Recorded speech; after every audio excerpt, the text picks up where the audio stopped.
Welcome to Perfect Word Media. My name is J. Monroe Johnson, and today is Thursday, October 24th, 2024. And I got some bad news, America, and it's gonna hurt.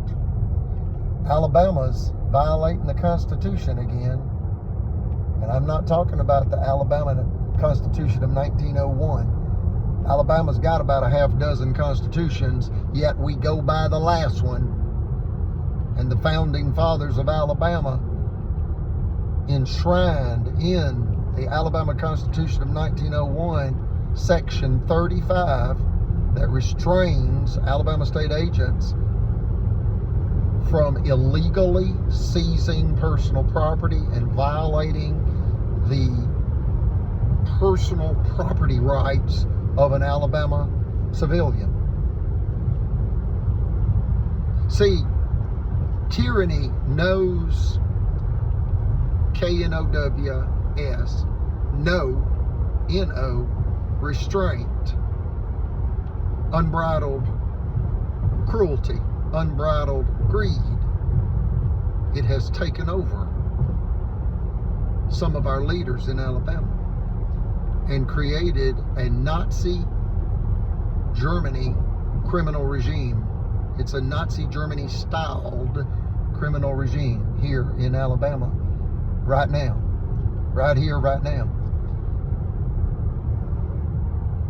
Alabama Supreme Court case number 1051726, Federal Credit Inc. versus Greg Fuller, details the Alabama KKK kleptocracy's attempt to illegally seize private property. Yet the Supreme Court of Alabama stopped Alabama from using firearms. Yes. Marshall County Sheriff's Department would have been issued an illegal confiscation order by a corrupt Marshall County judge.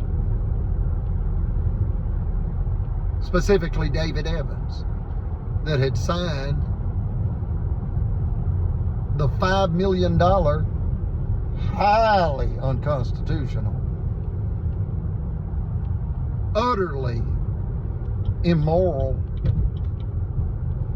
very cold. Why?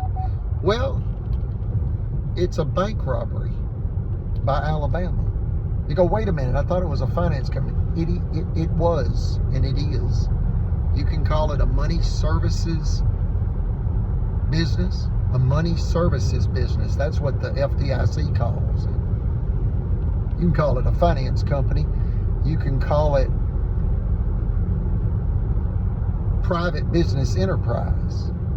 You can call it a small business. It doesn't matter what you call it. It's private property. It's not the property of the state of Alabama. Are there cronies? See, the corrupt Alabama state agents, they steal civilians' property for their buddies. It's a theft scheme of officials in Alabama in the 21st century. And understand, without the power and authority of the Supreme Court of Alabama and their unanimous ruling, you cannot underestimate the power of what I just said. A unanimous Supreme Court of Alabama ruling. Case number 1051726. And when you talk like that to an attorney, the first question they ask is, what attorney adjudicated that? What attorney prosecuted that? And what judge adjudicated that? That's what they ask. Well, the Chief Justice of the Alabama Supreme Court, Roy Moore, who is now the former Alabama Supreme Court Chief Justice, he took the case. See, they don't take many cases, relatively speaking. Neither do the Supreme Court of the United States. Neither does the Supreme Court of the United States. And what do I mean by that? Thousands of cases get appealed to the Supreme Court of the United States and our individual states. They don't have the time or resources to adjudicate every one. Most are remanded back to the trial court. This one wasn't. Why? It was a $5 million finance company robbery by the state of Alabama with an all-white jury-tampered verdict. It began in the year 2001. And we're almost entering the year 2025. And if you subtract 1 from 25, that's 24 years ago. And today's the 24th day in 2024. So you got a lot of 24s going on here. See the patterns. Understand Alabama's caught. And they're caught robbing a bank, a privately owned finance company. See, some people say, well, that's a bank. Why? Well, you were financing cars. You were loaning money. When you've got well over $1 million of accounts receivables on the books, you're considered a bank by the common folk. Now again, you can call it a finance company, but regardless, Alabama got caught robbing a finance company, and then they returned these corrupt officials in Marshall County and Montgomery County. This involves the governor, Kay Ivey. This involves the Attorney General, Steve Marshall. This involves 5 judges in Alabama that are corrupt, that committed perjury, obstruction of justice, civil rights violations, constitutional violations, both federal and state crimes. It's bank fraud. You want to keep it simple? It's one word. One word. Bank fraud. You go, wait a minute, that's 2. No, you put a hyphen between the 2 words. Make it one word. Keep it real simple. It's bank fraud. What's confusing is it's bank fraud by Bama. You go, wait a minute, I thought it was Alabama. Yeah, okay, call it Alabama. Doesn't matter what you call this. It's crime. It's violent crime. That's what it is. And we ask that you reach out to your federal friends. That's your representatives in Congress. That's your senators. Reference this YouTube channel, Spiritual Grandpa Live 100, and tell them you have concerns for our nation's future. You have concerns for your family. Now, and I word it this way, those to be. And what does that mean? Not just your children and grandchildren and great-grandchildren, your unborn children, your family's to-be-born children. Folks, no home's safe with this type of crime. When you've got judges conspiring in violent crime that involves SA, and if you're a mature adult, you know what SA means.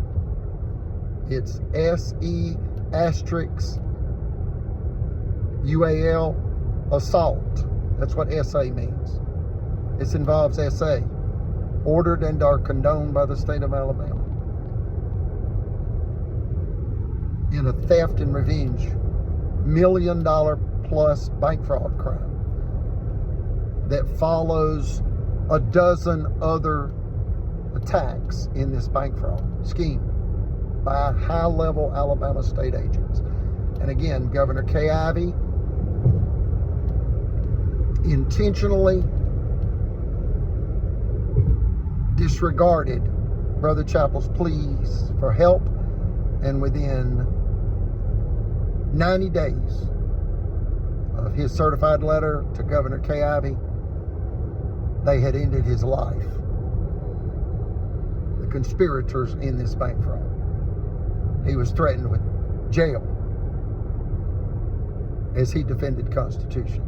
And he was ordered to pay the criminal sex offender chiropractic Dr. John Allen Smith. That's JONALAN Smith, SMITH. Brother Chappell was ordered to pay chiropractic Dr. John Allen Smith, $4,000. Where would Brother Chappell have gotten the $4,000, folks? Let's be real clear. His veterans disability check. He entered World War II at age 17 voluntarily. He told me he didn't expect to come home. I said, what, you expected to die? He said, it was a world war. We didn't expect it to ever end in our lifetime. It was much bigger than World War I. This was a real world war. Historians speak like that now. That technically World War I involved a few countries, and in essence World War II involved every country, directly and or indirectly in combat. So understand, they have stressed to death a World War II veteran, and we're going to close this out now. God save the United States.